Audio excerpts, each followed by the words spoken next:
Spicy not just because of the chili, but the use of cloves, garlic, cinnamon and whole spices in this royal Rajasthani curry.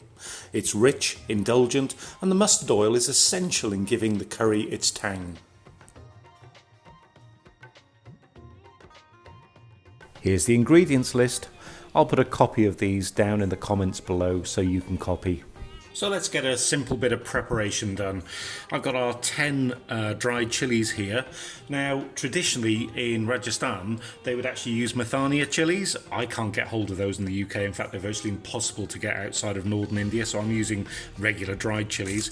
I'm going to take 5 out. 3, 4, 5. See, all that education wasn't wasted. I've got 5 left, and I'm just going to steep these now in, hot water, warm water. Just to dry these out, probably for about 30 minutes or so, because these are going to be the basis for our chili paste, and these lovely things are going to be actually in the curry themselves. So let's give this 30 minutes. Well, I've used that half hour productively by weighing out the rest of the ingredients and getting everything prepped and ready for the curry. So in go our softened chili. Bring this front and forward, and all we're going to do now is make a paste. So I'm just going to add a little bit of the chili water, and we're going to make this into our paste. Et voila! Now the paste is out of the way, we can get on with the cooking. So I've got here our dry masala ingredients here. So our black and green cardamoms. I've got our cinnamon stick. Our bay leaves, which I'm using European bay leaves because I haven't actually got any Indian bay leaves. I know they're different, but it's the best I've got. So the rest of the dry masala ingredients, and I've popped those into the mustard oil and ghee, and if you haven't got ghee, with this recipe, butter's fine as well. So what we're going to do now is toast those away on a medium heat, just to start releasing those the aromatics from them. I can start to really kind of smell that now. And the next thing we're going to add in is our onion. So our sliced onions going in. And what I'm going to do now is to fry that off, again on medium-high heat. I want to actually get this so that the onion starts to brown, so it's probably going to take 4 or 5 minutes.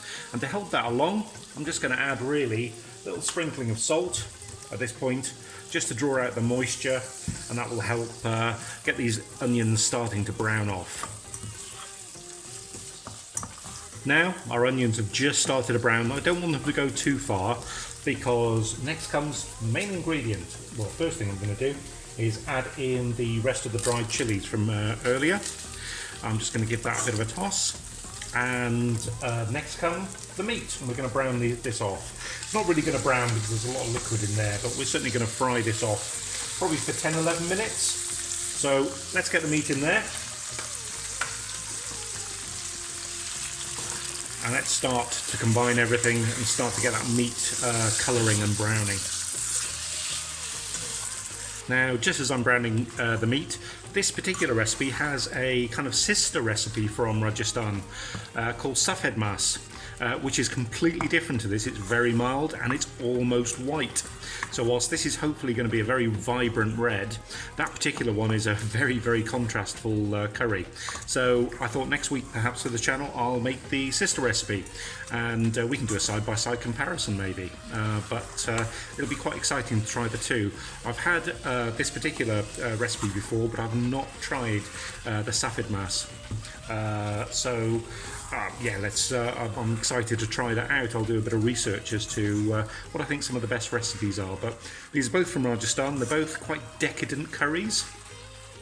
And one of the areas of Rajasthan as well is it's known for its hunting and game. So they do a kind of jungle curry there as well. So let's continue and get these nice and brown. So after about 20 minutes, you can see that the lamb, and traditionally this might very well be goat actually. I'm quite lucky in the fact I can get goat here quite easily. But this is lamb, and you can see now that this is, apart from me flinging a chili out, it's released all its juices. It's kind of all coloured now. So the next thing we're going to do is add our garlic paste. There's no ginger in this. This is just garlic paste going in.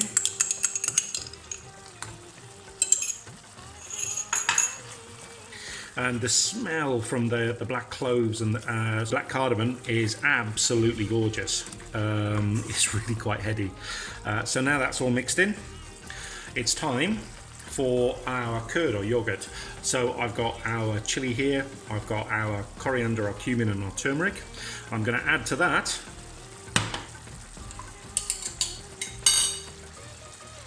our actual chili paste as well. I'm going to make sure all of that is out, and we're going to give that, look at how lovely that colour is. We're now going to give that a really good mixing, good beating.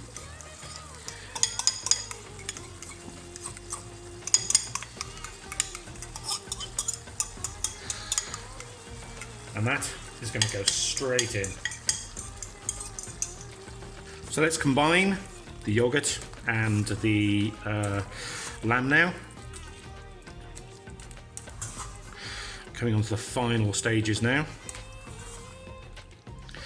And what we're also going to do at this point, just to add to the sauce, is I'm going to add some water. Now what I've done is actually just mixed out the bowl that I actually made the grinder that I made the chili paste out of, so we get as much of that as we can. So I've just added kind of half a cup to this. Might add some more water, I'll play that by ear. So let's let this kind of bubble away now. I'm going to put the top on it, and we're going to let that now bubble away for probably 20 minutes. And I have turned the heat down to relatively low, just to let this bubble away. So it's been 20 minutes, let's have a look. Gosh, it smells lovely.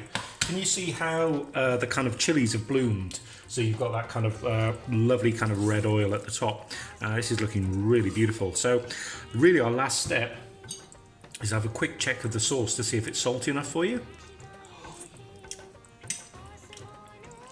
Oh, that packs a bit of a punch. It's lovely. In fact, there's loads of layers of flavour of the chili.